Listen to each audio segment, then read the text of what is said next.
line somehow. Gotta regain control. City lights are shining. Akhirnya setelah sempat tertunda beberapa hari, proses sumpah WNI Maes Hilgers dan Eliano Renders akhirnya selesai.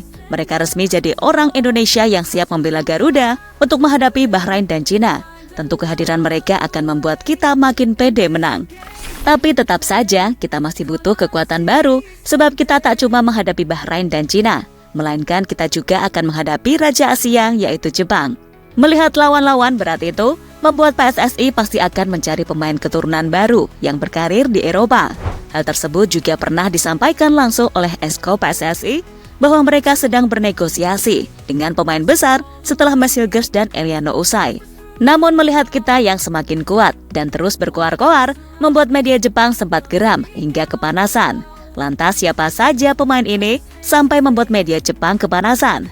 Berikut ini jawabannya. Change is never waiting. Don't you hesitate. Time to back away. Find another way. In this game we play, gonna seize the day. Akhirnya timnas Indonesia berhasil menambah kekuatan baru secara tepat waktu sebelum menghadapi Bahrain dan Cina di ronde 3 kualifikasi Piala Dunia. Ya, kekuatan baru yang dimaksud adalah Maes Hilgers dan Eliano Renders, di mana mereka sudah sah jadi orang Indonesia kemarin sore. Dengan bertambahnya mereka berdua, saya pikir peluang kita untuk mencuri poin penuh di kandang Bahrain serta Cina semakin terbuka lebar. Namun itu hanya menghadapi tim-tim yang bisa dikatakan mediocre dalam grup C, dan banyak tim yang lebih kuat lainnya akan kita hadapi selanjutnya. Salah satunya adalah Jepang, di mana itu adalah tim yang saat ini merajai sepak bola Asia. Dan tentunya jika kita ingin lolos Piala Dunia harus bisa bersaing dan tim manapun termasuk Samurai Biru. Nah, untuk menghadapi tim-tim kuat macam Jepang ini, tentu tambahan kekuatan baru masih dibutuhkan. Terlepas dari Maes dan Eliano yang juga hebat, tapi tentunya kita harus menambah di posisi lain untuk bisa melakukan perlawanan nantinya. Meski Maes merupakan salah satu bek muda terbaik di Liga Belanda, namun kita tetap butuh backup serta harus menambah posisi lain yang masih lemah seperti posisi gelandang dan striker. Game we play, gonna seize the day.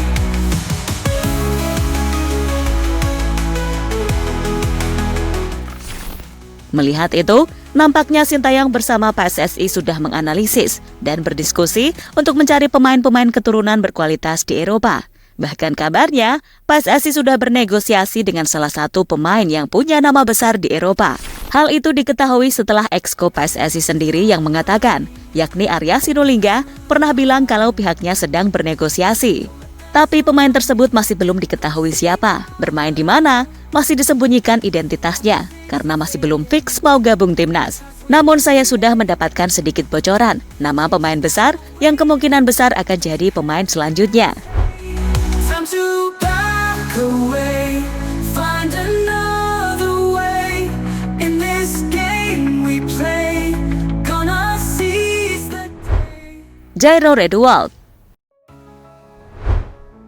Ya, nama pertama adalah Jairo Redwald, merupakan pemain yang punya nama cukup besar di Eropa, yang sudah menjalani berbagai pengalamannya di usia matangnya 28 tahun. Dia sendiri memulai pengalamannya di Akademi Ajax. Ia sempat merasakan debut pada usia 17 tahun bersama tim utama klub Amsterdam itu, dan sempat bermain selama 4 musim di Eredivisie. Selanjutnya, nama Jairo makin bersinar sampai direkrut klub Premier League pada musim 2018-2019, tepatnya oleh klub Crystal Palace, dan bertahan cukup lama hingga musim 2023-2024. Kemarin, akhirnya dilepas secara bebas transfer.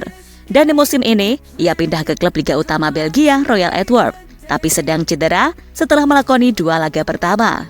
Dari berbagai pengalaman di umur matangnya itulah yang sebenarnya sangat dibutuhkan di skuad Sintayong. Apalagi, ia berposisi sebagai gelandang tengah yang masih sedikit persaingannya di skuad Garuda.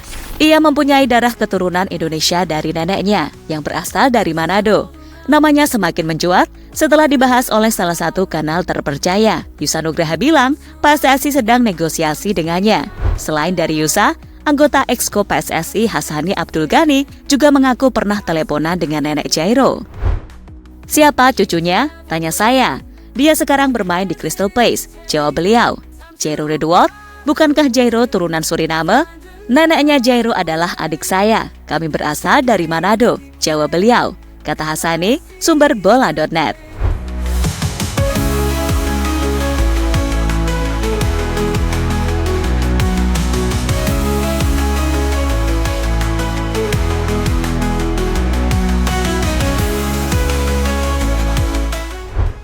Kevin Dix.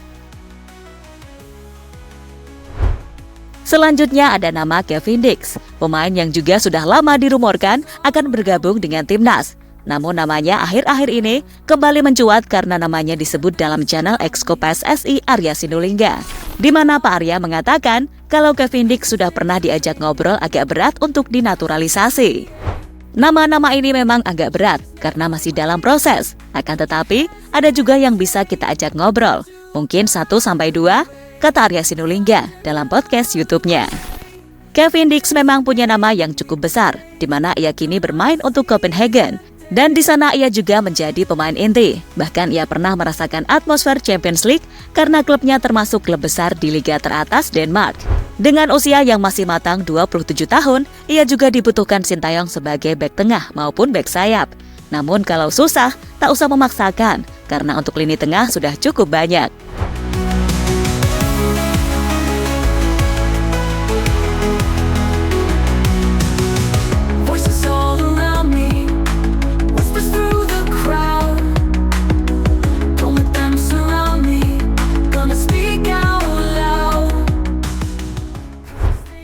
Mauro Zylstra.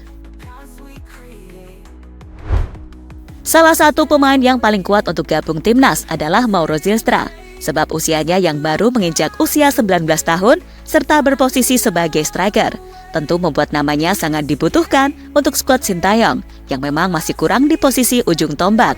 Namun selain itu, ia menjadi sangat dekat dengan timnas karena ia sendiri sudah mengatakan ingin membela timnas. Bahkan ia mengaku sudah pernah menyerahkan berkas-berkas ke PSSI untuk dicek apakah bisa diproses atau tidak. Ia bahkan sudah seloyal itu sebelum diminta oleh PSSI.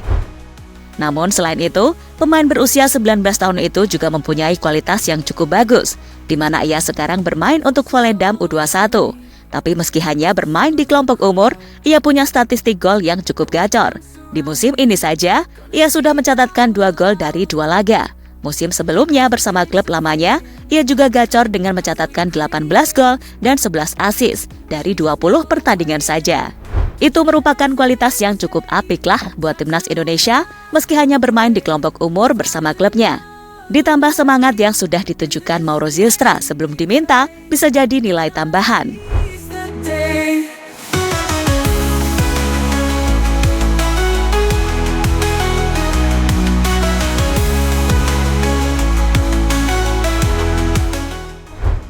Melihat Indonesia yang terus menambah pemain keturunan, ditambah para publik Indonesia yang suka koar-koar bercanda di media sosial, media Cina pun ikut menanggapinya. Mereka bahkan sampai kepanasan dan mengakui diri mereka sebagai senior di sepak bola Asia. Jepang senior sepak bola Asia menunjukkan reputasinya dengan mengagumkan. Mereka memperoleh 6 poin dari 2 pertandingan dengan selisih gol 12. Mereka mengamankan tim lain dengan kemampuan mereka, tulis media Jepang Koli. Tapi pernyataan mereka memang gak salah sih, mengingat mereka memang raja sepak bola Asia dan kini jadi pemuncak klasmen grup C di atas Indonesia.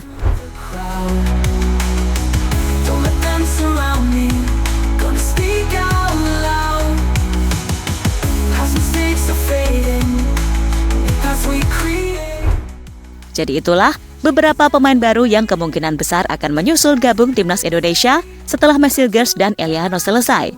Tapi kembali lagi, semua keputusan ada di tangan pemain tadi, serta ada di tangan Sintayong, tentu semuanya sesuai kebutuhan taktik yang akan semakin bervariasi.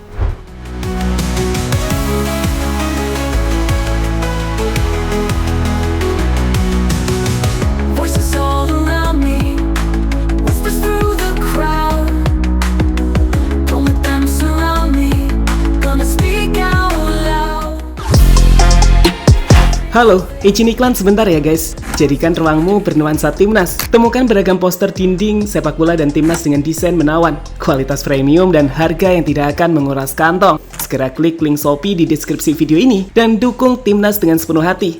Mulai dari dinding rumahmu.